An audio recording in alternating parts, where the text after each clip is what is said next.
Pinapasabina ng Senate Blue Ribbon Committee ang mga kontraktor na absent sa unang araw ng pagdinig ng Senado hinggil sa issue ng flood control project. Karamihan daw sa kanila abay nagkasakit kaya hindi nakadalo. Si Daniel Manalasta sa sentro ng balita live. Aljo, simula pala ng talakayan ng Senate Blue Ribbon Committee hinggil sa mga umano'y anomalya sa flood control projects, dismayado na ang ilang senador dahil absent ang ilang inimbitahan na contractors.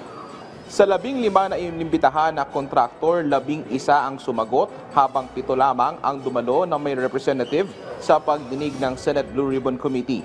Dahilan para magmosyon si Senador Ronald De La Rosa para ipasabina ang mga absent na kontraktor sa unang pagdinig ng komite. Ayon kay Senador Rodante Marcoleta, ang chairperson ng komite, karamihan daw ay nagkasakit kaya hindi nakadalo.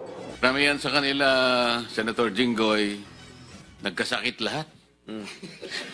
Iba siguro ni nervyos.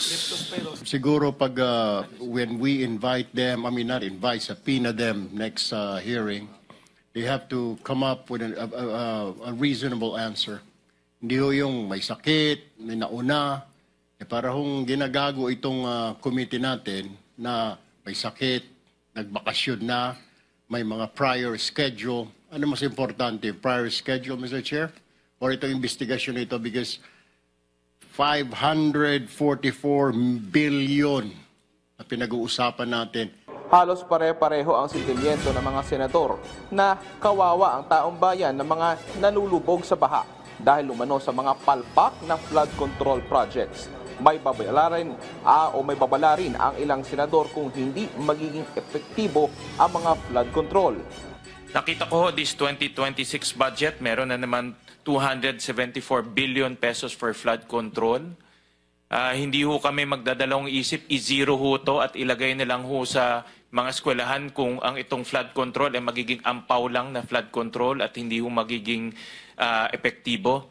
Dahil kung gagastos ho tayo ng 274 billion sa ampaw at hindi epektibong proyekto, ilagay na lang ho natin sa paaralan. Ang sakit lang, Mr. Chairman, is that for the past 4 years, 1 billion a day DPWH budget lang for flood control.